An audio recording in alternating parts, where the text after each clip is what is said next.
예루살렘 거리는 술렁거리기 시작했습니다.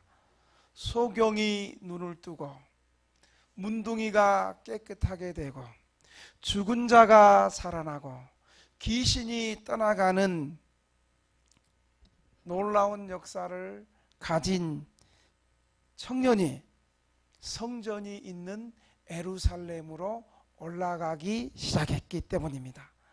많은 사람은 예수님의 능력과 권능이라면 틀림없이 이스라엘을 압제하는 로마의 군대를 물리치고 성전에 들어가서 이스라엘의 새로운 정치적 왕이 탄생되었음을 알리는 위대한 역사를 기대하고 있었기 때문입니다.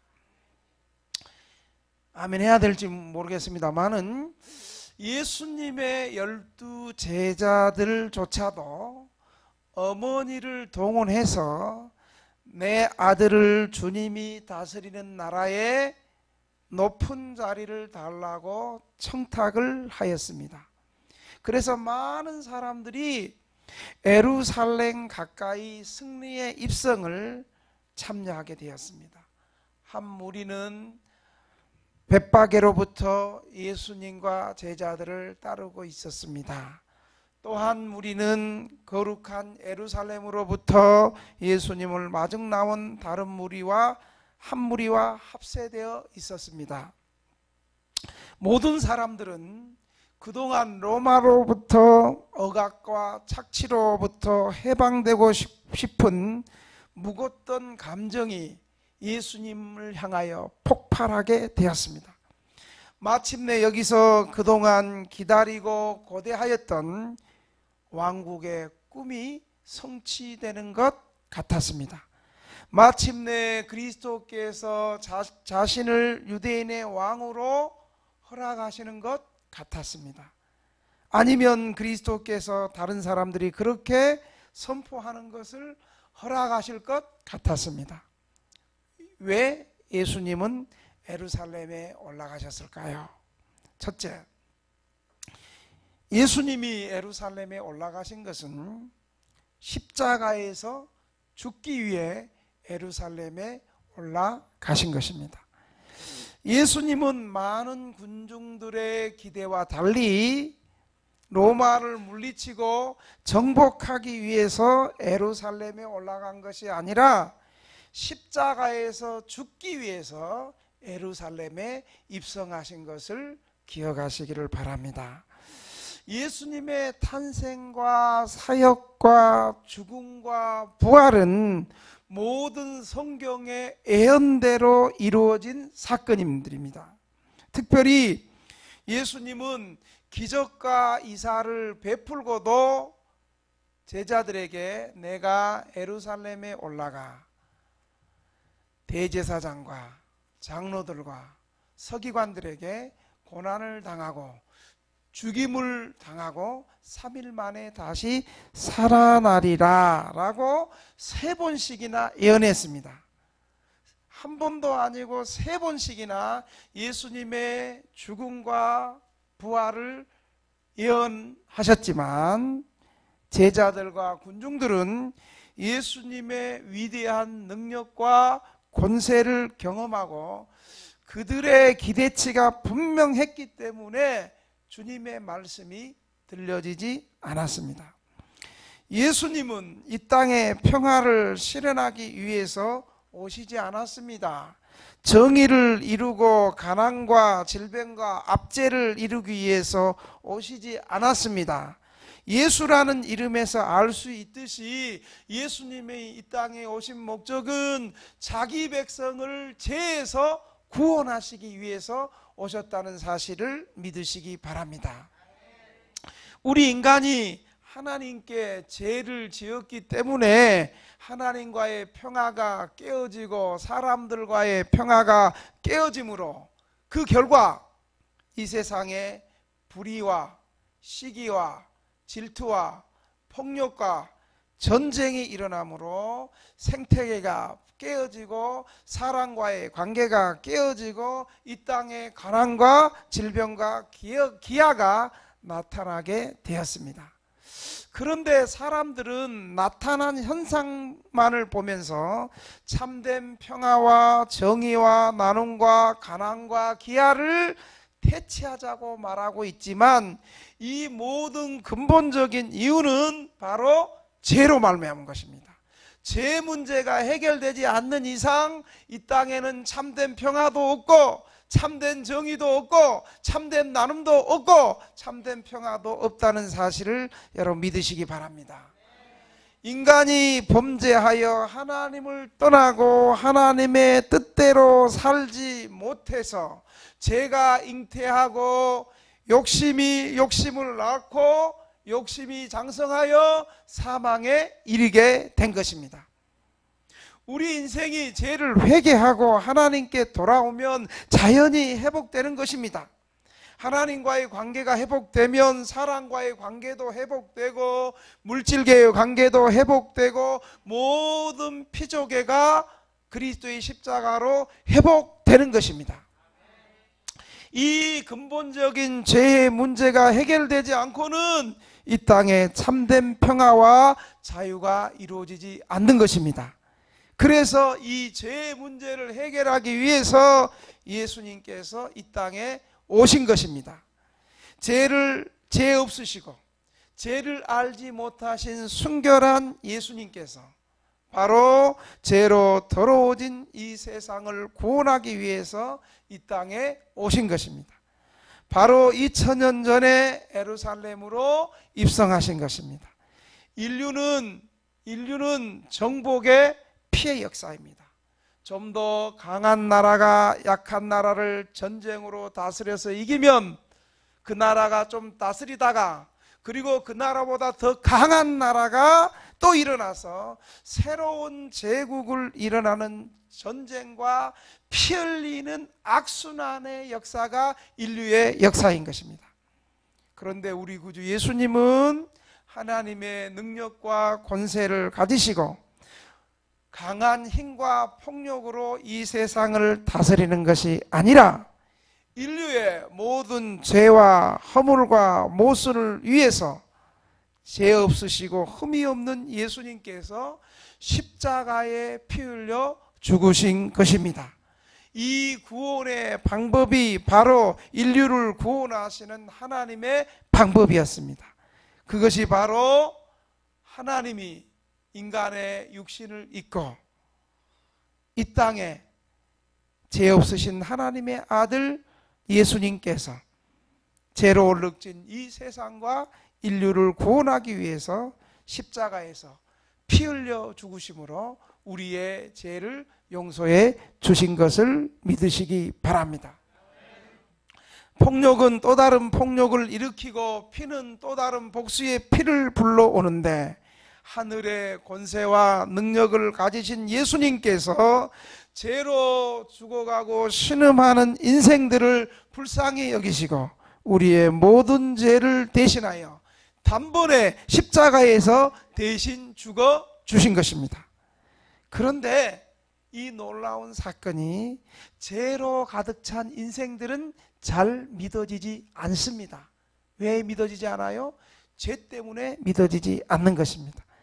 또한 우리의 정서상 자연스럽게 힘 있는 강한 자가 힘 없는 약한 자를 대신해서 스스로 자신을 희생하는 것이 믿어지지 않는 것이고 대신 죽어진다는 것은 상상도 할 수 없는 정서인 것입니다. 우리뿐만이 아니라 이스라엘 주변의 고대 군동국가의 신관이 다 그랬습니다. 가나안의 거짓 우상들은 인간에게 제물을 요구하고 자신에게 제물을 바치지 않으면 그 강한 힘으로 인간에게 분노를 퍼붓고 저주를 했었습니다. 더욱이 어린아이를 처녀를 제물로 요구하는 인신제사를 가나안 사람들은 드린 것입니다. 그래서 여호와 하나님께서는 가나안 땅에 들어가서 이런 악을 일삼는 가나안 사람들을 어린아이로부터 어른에 이르기까지 멸절하라고 명령하시는 것입니다. 그래서 이스라엘 백성들은 하나님을 대신하여 가나안의 거짓 신을 격파하는 전쟁을 한 것입니다.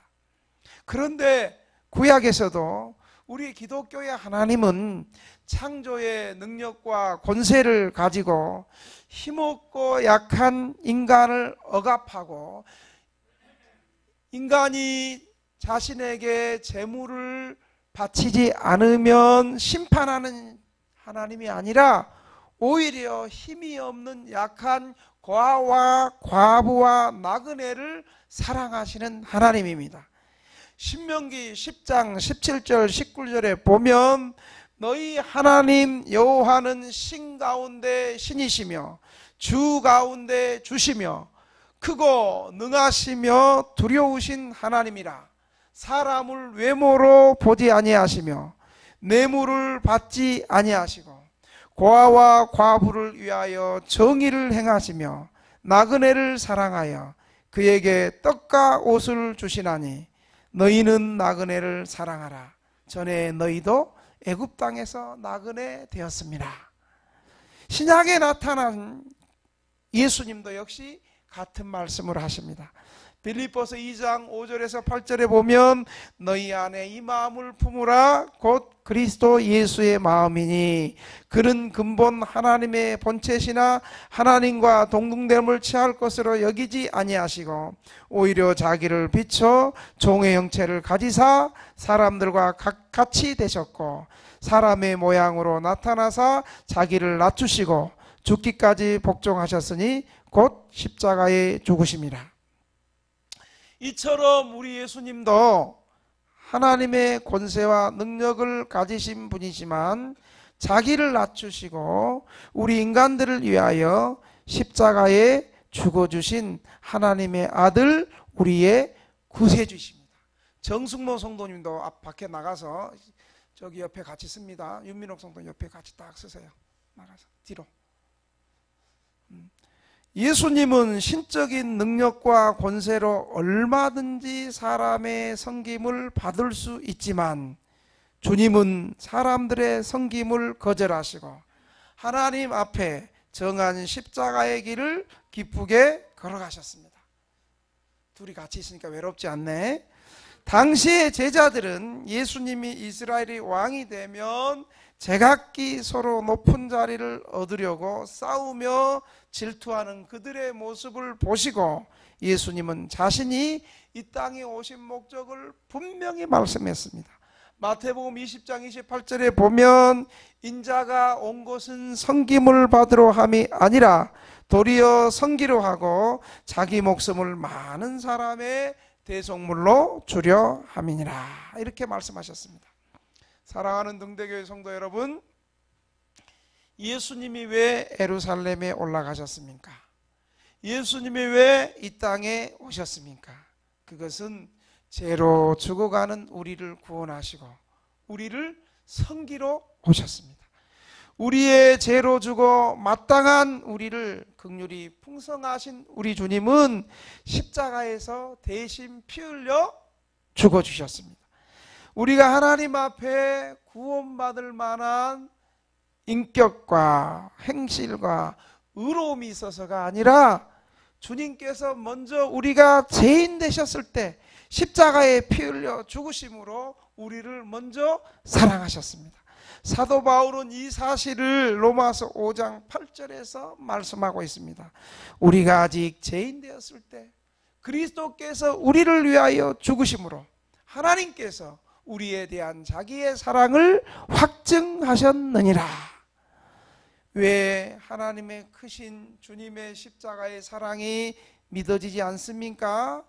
그것은 강자가 약자를 위해서 대신 죽을 수 있는가 하는 세상의 가치관 때문이고 또 나같이 미천하고 보잘것없고 세상에서 실패한 사람을 위해서 어찌 하나님이 대신 죽어주실까 하는 의심 때문입니다. 그러나 하나님의 사랑은 세상에서 실패한 사람을 다시 찾으시는 사랑이시고, 죄 많은 사람을 용서하시는 사랑이시고, 의인을 부르러 오신 것이 아니라 죄인을 불러 회개시키는 은혜의 하나님이십니다. 아멘 안 하는 사람도 사랑하시는 하나님이고, 목사님 째려보는 사람들도 사랑하시는 하나님이고, 삐진 사람들도 사랑하는 하나님이시고, 이 하나님께서 오늘 죄로 인해서 죽어간 우리를 대신해서 예수님께서 내가 받을 저주를 대신 받으시고, 내가 죽을 십자가에서 주님이 대신 죽음을 당하시고, 우리의 죄와 허물을 주님께서 십자가에서 다 해결해 주신 줄 믿으시기 바랍니다. 이 시간에 성령님께서 여러분을 만지시고 감동시키시고 마음문이 열려서 주님의 십자가의 사랑이 믿어지는 은혜가 풍성하시기를 주님의 이름으로 축원합니다. 두 번째로 주님께서 예루살렘에게 올라가신 건 나귀를 타고 예루살렘에 올라가셨습니다. 5절에 말씀하시기를 시온 딸에게 이르기를 내 왕이 내게 임하였나니 그는 겸손하여 나귀 곧 멍에 매는 짐승의 새끼를 탔도다 하라 하였느니라. 왜 수많은 짐승들 가운데 나귀를 타고, 그것도 나귀 새끼를 타고 가셨을까요? 그래도 좀 폼나게 말을 좀 타고 가면 폼이 나잖아요. 주님께서 나귀를 타고 예루살렘에 입성하신 것은 바로 구약 성경의 예언을 이루시기 위함입니다. 스가랴 9장 9절에 바로 메시아가 나귀 새끼를 타겠다고 말씀하신 예언을 성취하신 것입니다. 그래서 예수님은 말을 타지 않았습니다. 말을 타고 가는 행위는 정복한 후 승리의 왕으로 오시고 있다는 사실을 백성들에게 나타내는 것입니다. 더 나아가 말은 군사용 동물이었고 그리스도께서 칼로서가 아니라 평화로 오셨기 때문에 지상의 왕과는 분명히 다른 모습을 통해 나귀를 타고 들어가셨습니다. 이것은 당시에 이스라엘 백성이 기다리는 메시아의 본질에 대해서 가르치시는 것입니다. 당시에 백성들이 생각하는 구원자의 모습은 힘으로, 폭력으로, 칼로 다스리는 정치적인 메시아가 아니라 힘이 있고 큰 권세와 능력이 있지만 그 강한 힘과 능력으로 힘없고 약한 사람들을 사랑하며 평화를 이루기 위해서 이 땅에 오시는 대속과 사랑과 평화의 메시아인 것입니다. 바로 이 평화는 하나님과 사람 사이의 화목이요 사람과 사람 사이의 화목을 의미합니다. 그래서 예수님은 평화의 상징인 나귀 새끼를 타고 입성하신 것입니다.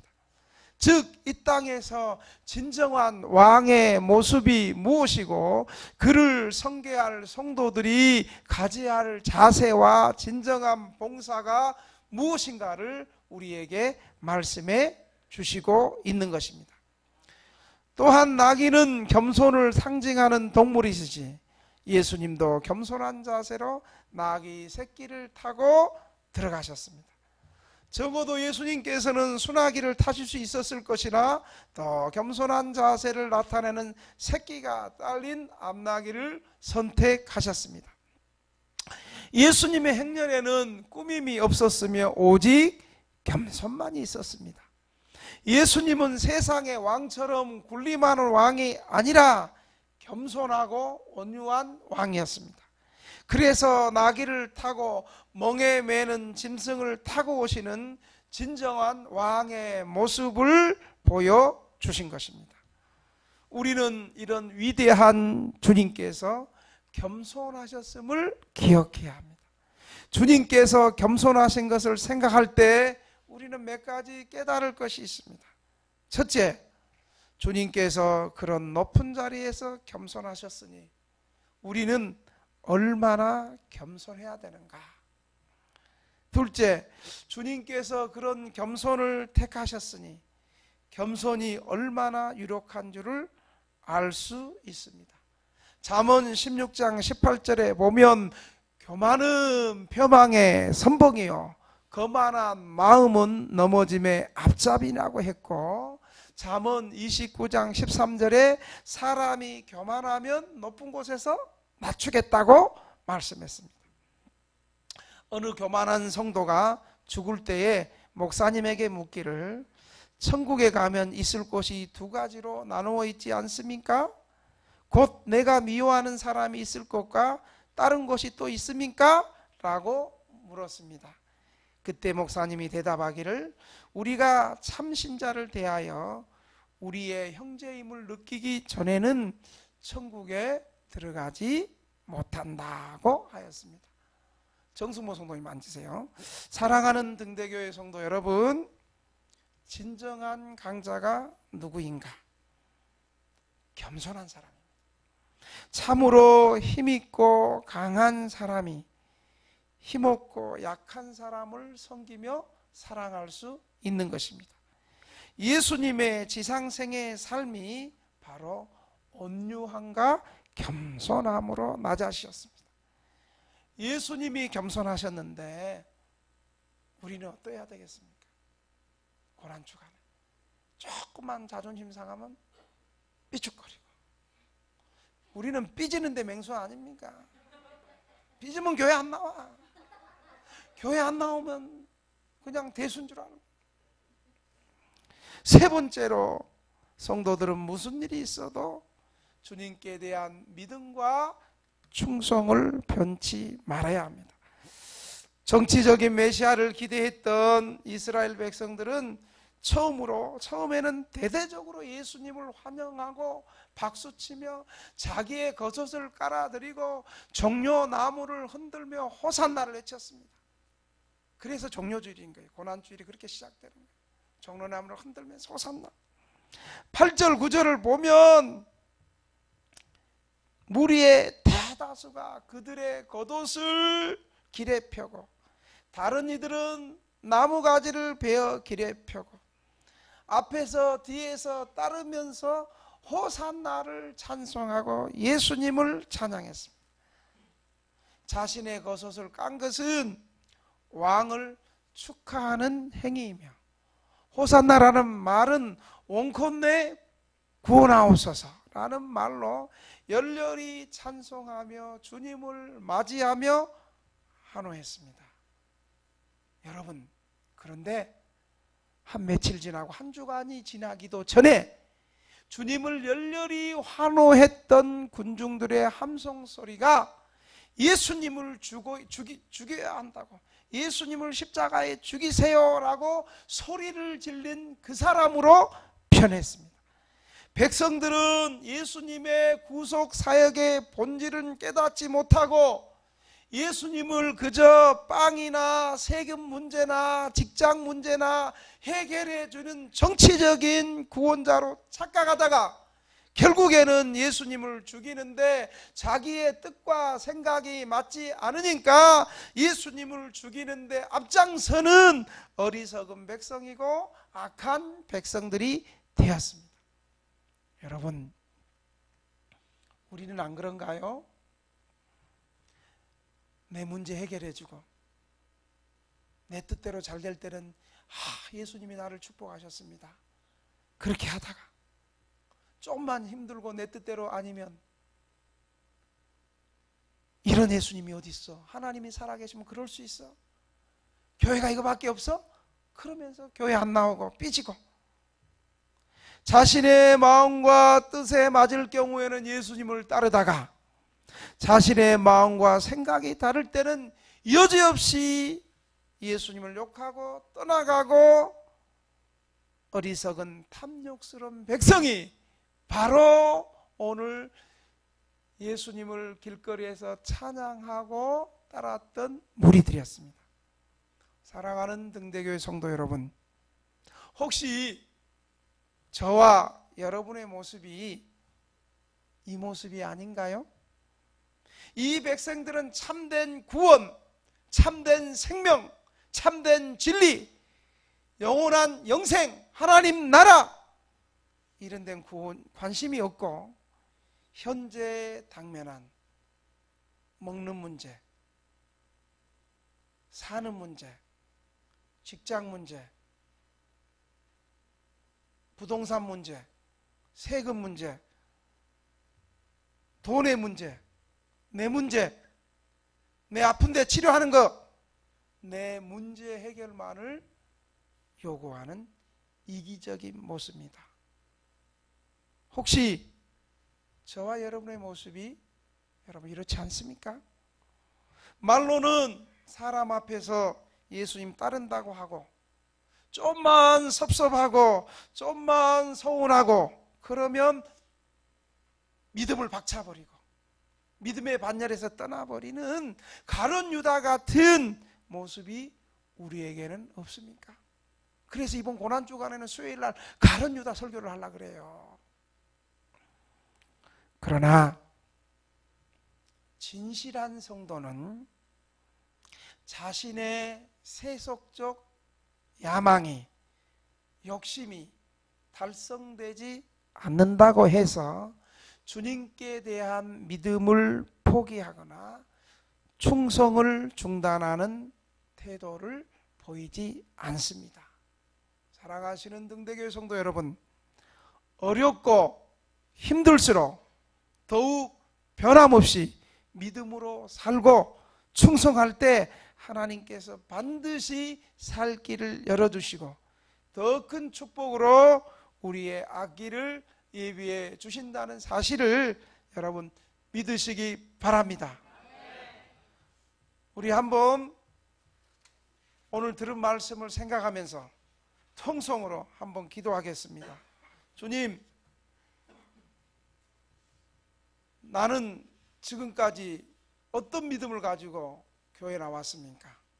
예수님은 십자가에서 나를 대신 죽으심으로 내가 예수님이 피 흘려 내가 구원받았는데 나는 여전히 예수님의 십자가의 보혈과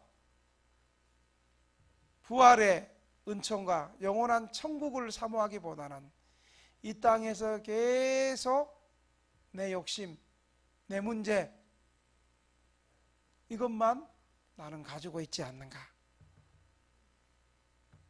좋을 때는 주님 따르다가 좀만 서운하면 주님을 떠나려고 했던 우리의 마음들을 회개하고 주님처럼 끝까지 우리도 믿음으로 십자가 지게 해 주시옵소서. 이 백성들처럼, 어리석은 백성들처럼 처음에는 자기 문제 해결해 줄 것 같으니까 주님 따르다가 예수님 십자가에 못 박힌다 그러니까 주님을 버리는 어리석은 백성이 되지 않게 하시고 끝까지 우리의 믿음이 충성스럽고 믿음의 사람이 되게 하여 주시옵소서. 좀만 서운하고 좀만 자기 마음에 맞지 않는다고 신앙을 버리는 어리석은 성도가 되는 것이 아니라 믿음으로 끝까지 충성하고 성장하는 우리 등대교회 성도들이 되게 하여 주시옵소서. 주님 한번 부르고 3분 동안 통성으로 한번 기도합니다. 주여